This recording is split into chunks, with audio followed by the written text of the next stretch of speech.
When you're dealing with an avoidant, the mistake most people make is thinking silence means nothing is happening. That's not true. The truth is that silence can be louder than words when it comes to avoidance, because inside of them, there's a shift that you will never see until it starts leaking out through their behavior. That hidden shift begins when fear turns into obsession. Think about it. Avoidants are masters at escape. They live with a mindset that says, closeness is dangerous, dependence is weakness, intimacy will trap me. So in the beginning, they push, they run. They create walls high enough to block you out. They tell themselves they're safe in distance. But here's where it gets interesting. Love has a way of corrupting their system of control. What starts as fear of losing freedom slowly mutates into fear of losing you. And that's when their thoughts begin circling you like a moth to a flame. They'll never admit this out loud, because to an avoidant, obsession feels like surrender, and surrender feels like death. But inside their mind, the shift is undeniable. The very person they thought they could walk away from becomes the person they can't stop thinking about. The avoidance strategy breaks down, not in their behavior first, but in their psychology. Their fear turns into rumination. They replay your words. They imagine your reactions. They feel phantom emotions when you're not around. And the more they try to repress it, the stronger it grows. That's the paradox of avoidance. The harder they resist, the deeper they sink. This is why so many people misread the avoidant. You think they don't care because they're distant. You think they've moved on because they're silent. But in reality, silence is often the breeding ground of obsession. Unlike the anxious partner who externalizes everything, who calls, texts, expresses, pleads, the avoidant internalizes. Their battlefield is inside their head. And when love gets in, their mind becomes a prison. They can't stop checking your online presence. They can't stop scanning old conversations. They can't stop comparing every new experience with the memory of you. They don't show it outwardly, because the avoidant is terrified of exposure. But obsession doesn't need to be broadcast to be real. It burns them alive from within. Now, why is this shift so important? Because it's the first real proof that love has breached their defenses. Fear doesn't create obsession. Love does. Fear can make you run, but it can't make you stay mentally locked on someone. Obsession is the hidden evidence that the avoidance walls have been cracked. It's the emotional gravity pulling them back, even when their ego is telling them to resist. And here's the brutal irony: obsession feels unbearable to them. It feels like weakness. But to you, if you know how to interpret it, it's the strongest signal you could ever hope for. It means you matter in their inner world, even when their outer behavior says otherwise. Let's go deeper here. From a psychological standpoint, obsession and the avoidant is the collision between two opposing forces: the drive for independence and the undeniable need for connection. It's cognitive dissonance at its highest level. They've built an identity around, I don't need anyone. And suddenly, here comes love, proving them wrong. And rather than admit it, they wrestle with it in secret. That's why they disappear. That's why they go silent. That's why they act detached. But don't be fooled. Those behaviors are the smoke, not the fire. The fire is the obsession that keeps burning behind closed doors. Philosophically, this is fascinating because it reveals something universal about human nature. Even the most avoidant, even the most guarded, can't escape the gravitational pull of love. You can try to run from it, you can try to outthink it, you can try to out-control it. But when someone touches that deep part of your soul, fear is powerless against it. Fear might delay love, but it cannot destroy it. And the avoidance obsession is living proof of that truth. So if you're listening to this and you've ever wondered, did they ever love me? Did I ever matter? Remember this: the hidden shift doesn't happen with people they don't care about. If you're lodged in their mind long after you're gone, if they can't silence your voice in their memory, that's not casual. That's not random. That is love breaking through the armor. You may not see it on their face. You may not hear it in their words. But obsession is the unconscious confession of the avoidant heart. And here's the part you must never forget: the obsession isn't the end, it's the beginning. Because once fear mutates into obsession, the battle is no longer whether they care, it's whether they'll have the courage to act on it. And when you recognize that, you stop doubting your worth. You stop thinking silence equals indifference. You realize silence, in this case, is the loudest confession they'll never speak. And avoidant lives by one unshakable code: autonomy above all. Independence isn't just a preference for them, it's a survival strategy. It's the armor they wear, the shield they lift against the world. To an avoidant, closeness often feels like suffocation, commitment feels like a trap, and vulnerability feels like stepping into enemy territory unarmed. For years, maybe decades, they've built their identity on this foundation. I don't need anyone. I am safer when I'm alone. And then something happens that disrupts the entire system. When an avoidant falls in love, their entire inner framework begins to crack.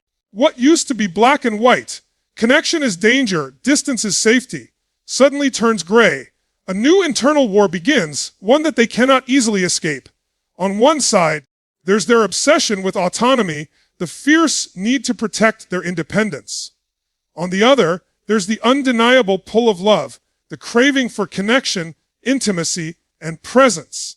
This isn't a gentle tug of war. It's brutal. It's exhausting. And it's the reason avoidants act so contradictory when they care. You've probably felt it. One moment they pull you close, whisper words they swore they'd never say. The next moment they disappear, go silent, retreat into themselves as though you never existed. That inconsistency is not because they don't feel love. It's because they feel it too much. It's because the force of connection collides with their lifelong addiction to independence. This is the hidden shift. Not that they no longer value freedom, but that, for the first time, connection begins to weigh just as much. Let's break it down psychologically. For most avoidants, independence has always been their safe drug. It numbs the fear of rejection. It protects them from disappointment. It allows them to say, if I don't need anyone, I can never be hurt. But love doesn't care about your safe drug. Love shows up uninvited. Love invades. Love whispers into the cracks of your defenses, you need this person. And suddenly, the avoidant finds themselves in a double bind. If they lean into freedom, they risk losing love. If they lean into love, they feel their freedom slipping away. And this tension creates behaviors that seem paradoxical: pursuit mixed with retreat, affection tangled with withdrawal, warmth shadowed by coldness. But don't miss the point. The fact that they're even in the battle means something extraordinary has happened. An avoidant who doesn't care about you feels nothing.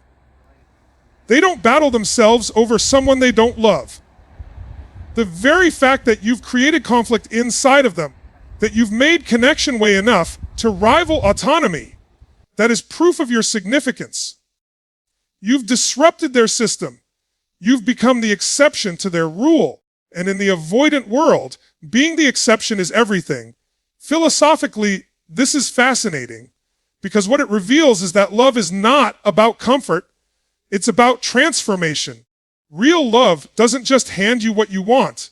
It challenges your deepest fears. It stretches your identity. For the avoidant, love is not just a relationship. It's an existential crisis. Who am I if I let someone in? Who am I if I admit I need? And the more they wrestle with those questions, the more you see the shift unfold. Here's the truth no one tells you: love isn't proven in moments of certainty. It's revealed in the storm of contradiction. When an avoidant pulls back, but still circles back to you, when they wrestle with their fear, but can't let go of their longing, when they try to convince themselves they're fine alone, yet their behavior betrays them, that's love. Not perfect, not polished, but raw, undeniable love. And this is where you need to reframe your perspective. Most people interpret the avoidance push and pull as rejection. They think, If they loved me, they wouldn't run. But running doesn't mean there's no love. Running means the love is strong enough to terrify them. Running means the stakes are higher than anything they've faced before.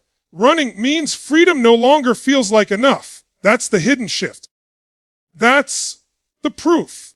So, the next time you see the contradiction, the hot and cold, the closeness and the retreat, don't just look at the surface. Look at the war beneath it. See the truth behind the inconsistency. Because that war, that internal battle between autonomy and connection, is the hallmark of avoidant love. It's not comfortable. It's not clean. But it's real. And if you can recognize it, you'll stop questioning your worth in the relationship. You'll stop mistaking fear for apathy. You'll understand that their very struggle is the evidence of their care. Love doesn't show up in the avoidance perfection. It shows up in their conflict. And when you can see that, you'll realize the contradiction isn't rejection. It's proof you matter enough to challenge everything they thought they knew about themselves. One of the greatest misunderstandings about avoidance is that their lack of visible emotion means they don't feel. That's not the truth. The truth is they've trained themselves to stay numb. They've built emotional walls so high, they've convinced even themselves that nothing can get through. Detachment becomes their default setting. They don't show need. They don't show pain. They don't show joy in ways you'd expect. It's not that they lack emotion. It's that they suppress it as a way to survive. But when love gets in, when the connection becomes undeniable, something begins to shift. The numbness doesn't hold anymore. Instead of apathy, you start to see emotional spikes, jealousy, irritation, protectiveness, frustration. It's messy, it's raw, but it's real. And that is the proof that something deeper has awakened inside them. Think about it this way. When someone truly doesn't care, their emotional landscape stays flat. You can leave, you can stay, you can scream, you can whisper. It doesn't matter. Nothing moves the needle. Indifference is quiet. But love is disruptive. Love breaks patterns. When an avoidant falls in love, they can no longer control their emotional system in the way they used to. Suddenly, the person who was cool and composed now reacts when you don't text back. They get irritated when they see your attention shift elsewhere. They experience flashes of jealousy when you're admired by others. These are not signs of weakness. They are signs of emotional investment. And for an avoidant, emotional investment is the ultimate proof of love. From a psychological perspective, this is fascinating. Avoidants are wired to regulate emotions by shutting them down. It's their self-protection mechanism. So when emotions leak through, when they surface in ways that can't be hidden, it means the bond has pierced their defenses. It means you've reached a part of them no one else has been allowed to touch. The anger, the jealousy, the protectiveness, these are not random mood swings. They're evidence that their heart is on the line. You've taken up space in their emotional world, and they can't numb it anymore. And let's be clear here, emotional reactivity doesn't always look romantic. Sometimes it looks like withdrawal. Sometimes it looks like irritation. Sometimes it looks like contradiction, being hot one day and cold the next. But look deeper. The reactivity itself is the giveaway. Their calm detachment is no longer sustainable because love has destabilized their system. That's the hidden shift. When numbness is replaced by feeling, when apathy is replaced by reaction. Philosophically, this tells us something profound about human beings. We are not designed to live numb. Numbness is not natural, it's protective. The human heart is built to feel, to risk, to connect. And no matter how long someone has lived behind walls, no matter how hard they've worked to stay in control, love will always bring the truth to the surface. You cannot numb forever when something or someone awakens the soul. And that's why the avoidance emotional spikes matter. They are evidence of life, evidence of vulnerability, evidence of love breaking through. Now, I want you to hear this. Too many people misinterpret these reactions as rejection. They see the irritation or the withdrawal and think If they loved me, they wouldn't act like this. But the opposite is true. If they didn't love you, they wouldn't react at all. Love is messy. Love is disruptive. Love reveals itself not in the perfection of someone's behavior, but in the intensity of their response. And when an avoidant starts responding emotionally, even in flawed, uncomfortable ways, it means you've reached them at a level that no logic, no strategy, no fast aid can hide.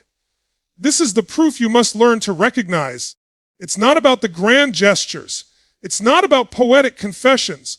It's about the subtle, often hidden ways their emotions betray their attempts at control. It's about realizing that the irritability, the jealousy, the protectiveness are not signs they don't care. They're signs they care too much. So, if you've ever sat in silence wondering whether you mattered to an avoidant, pay attention to the emotional cracks.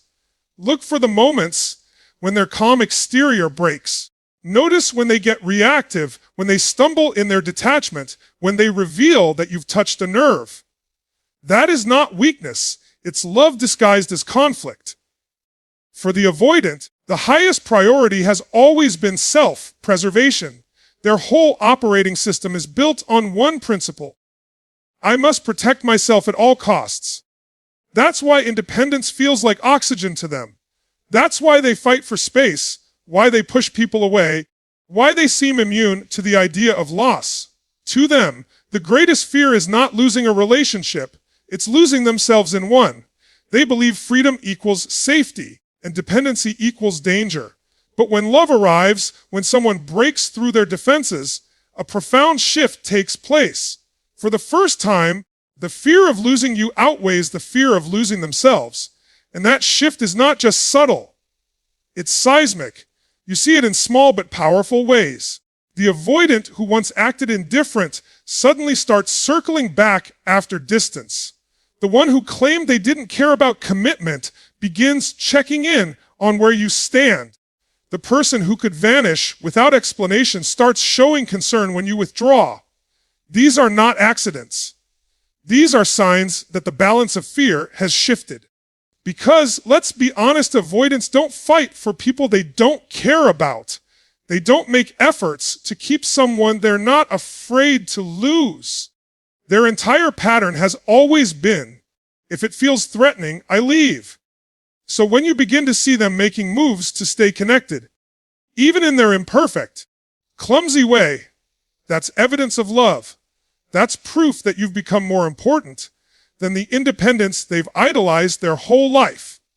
From a psychological perspective, this moment is monumental. The avoidant lives in what psychologists call a defensive attachment strategy. Their nervous system is wired to retreat at the first sign of closeness.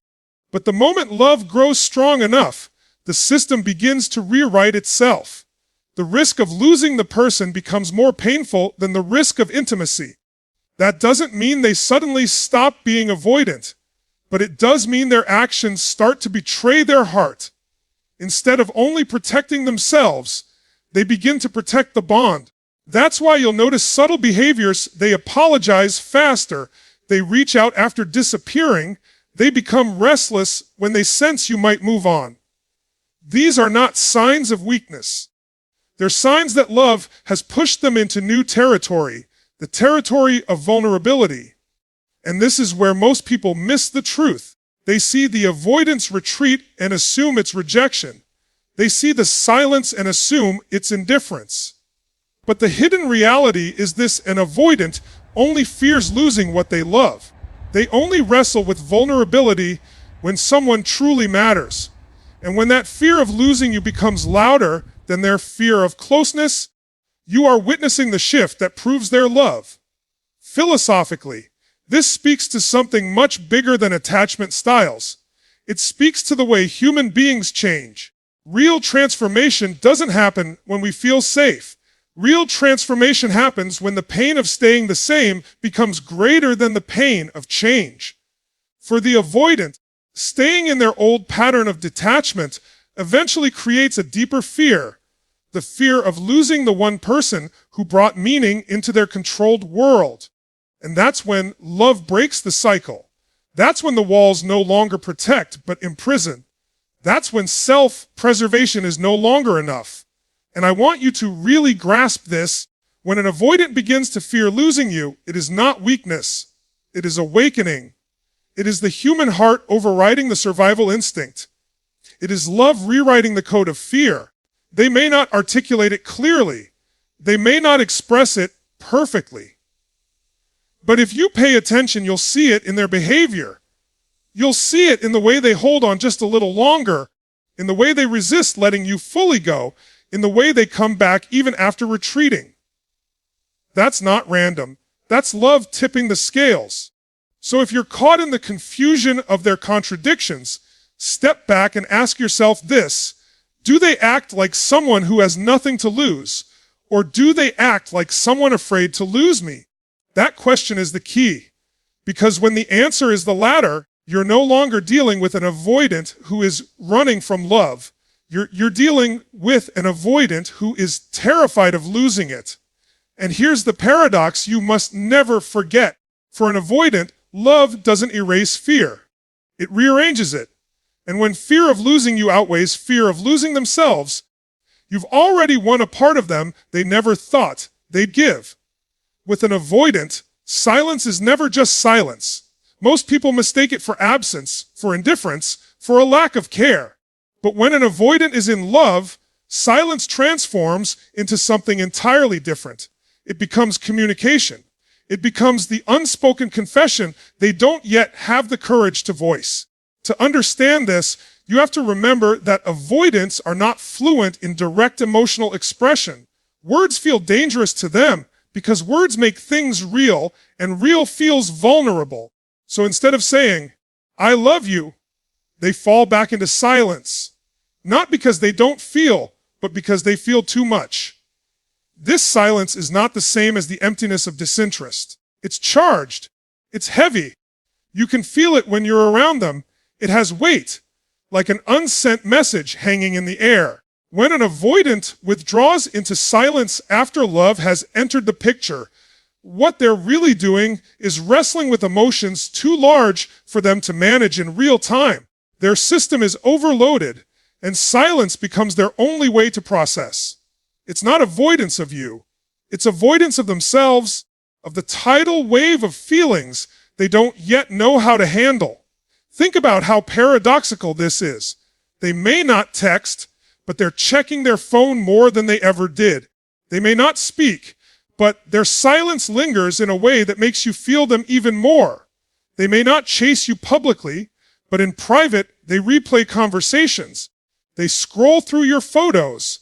They recall the sound of your laughter when they're alone. The silence is not absence. It's obsession in disguise. It's a space where their love speaks in the only way it knows how, through longing, through memory, through quiet energy.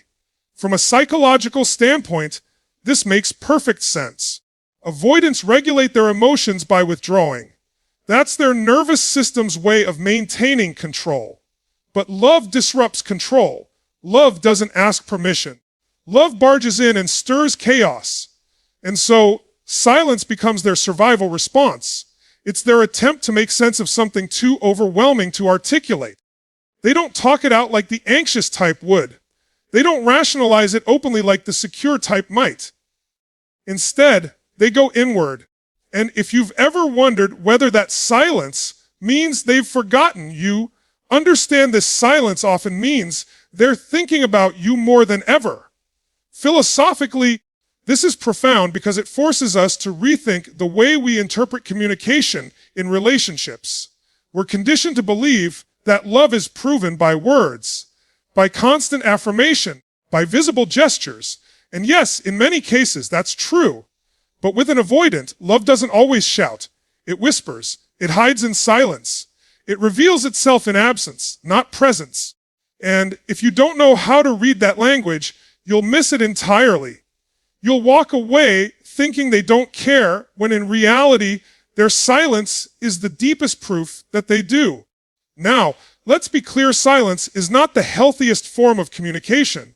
It's not the ideal way to express love. But in the avoidant world, it is often the first stage of surrender. It's the moment when their heart admits what their mind still denies. It's the evidence that they've let you in far enough to destabilize them. That's why silence feels different when love is there. It's not just distance. It's distance filled with meaning. And here's the critical distinction. Silence from disinterest feels empty. Silence from love feels alive. You can sense it. You can feel the pull, the tension, the weight of everything unspoken. That's why so many people struggle to move on from an avoidant. They feel that unspoken connection even when words are absent. And they're not imagining it. It's real. It's the hidden language of the avoidant heart. So, what does this mean for you? It means stop interpreting silence as proof you don't matter. Stop assuming absence equals apathy.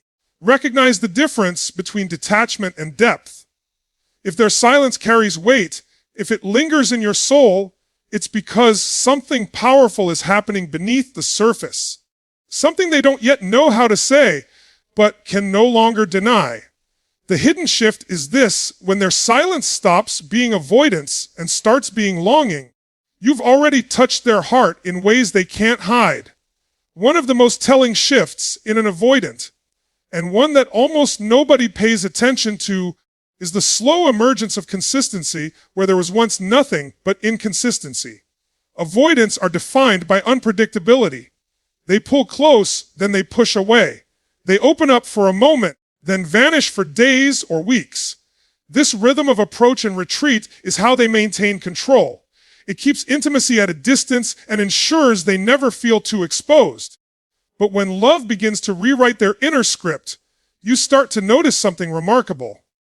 Their inconsistency begins to crack. Patterns you thought were unshakable start to change. And for the first time, reliability begins to slip through the cracks of their avoidance. It doesn't happen in dramatic, sweeping gestures. It's subtle. It shows up in small moments, almost imperceptible at first. They text back a little faster. They call when they said they would. They show up to something they might have once found an excuse to escape. They reach out after pulling away, not just once, but again and again. And the reason this matters is because for an avoidant, every act of consistency feels like a risk. It means they're no longer only protecting themselves, they're protecting the bond. They're choosing you, not just when it's convenient, but even when it challenges their instinct to run. This is the paradox most people miss. An avoidant won't become fully consistent overnight. Their nature is still to retreat when things feel overwhelming. But when love has truly taken root, they don't retreat in the same way anymore. They come back quicker. They repair faster. They think twice before disappearing completely, and that shift is monumental because it means their love is stronger than their fear. It means you've become more than an option. You've become an anchor. Psychologically, this is where the hidden shift becomes undeniable. Consistency is not natural to an avoidant because consistency requires vulnerability. To show up repeatedly, to be reliable, is to risk being seen. It's to risk being depended on, and dependence terrifies them. But when you matter enough, when their connection to you outweighs their attachment to freedom, consistency emerges as the proof. It's not about perfection. It's about progress. Every step toward reliability is evidence that love is winning the inner battle. Philosophically, this points to something even deeper. Human beings reveal their priorities not through words, but through patterns. Anyone can say, "I care about you." Anyone can claim, "You matter to me." But it's behavior over time that tells the truth. And when someone who has built their whole life around inconsistency begins to shift towards steadiness, you're not just witnessing love, you're witnessing transformation. It's proof that even the most resistant hearts are not immune to change when touched by something real. And I want you to understand this: consistency in the avoidant is the rarest gift they can give. Because for them, it's not automatic. It's not easy. It's not habitual. It costs them something. Every time they respond, every time they show up, every time they choose closeness over distance, they are overriding a lifetime of conditioning. They are saying, Without words, you are worth the risk. And if you've ever doubted whether you matter, if you've ever questioned whether their love is real, pay attention to the small consistencies. Those are not accidents. They are the hidden signatures of love in the avoidance world. Now, here's the mistake many people make. They demand perfection. They want the avoidant to instantly transform into a secure, reliable partner. But that's not how change works. Growth happens in increments. Transformation reveals itself in subtle steps. And with the avoidant, those steps matter more than you realize. The fact that they're trying, the fact that they're showing up differently, the fact that they're slowly moving toward consistency, that is love expressed in the only way they know how. So, the next time you're tempted to dismiss those efforts because they're not big enough, stop and look again. Because to you it might look small, but to them it's enormous. To you it might seem like the bare minimum, but to them it's the ultimate act of courage. And courage, not perfection, is the real proof of love. The hidden shift is this: when inconsistency begins to break under the weight of love and reliability starts to shine through, you are seeing the truest evidence that love has rewritten the avoidance code. And here's what you need to carry with you. The rarest, most valuable consistency is not the kind that comes easy. It's the kind that costs something. And when an avoidant chooses to show up for you, despite every instinct to run, it means one thing love has already won.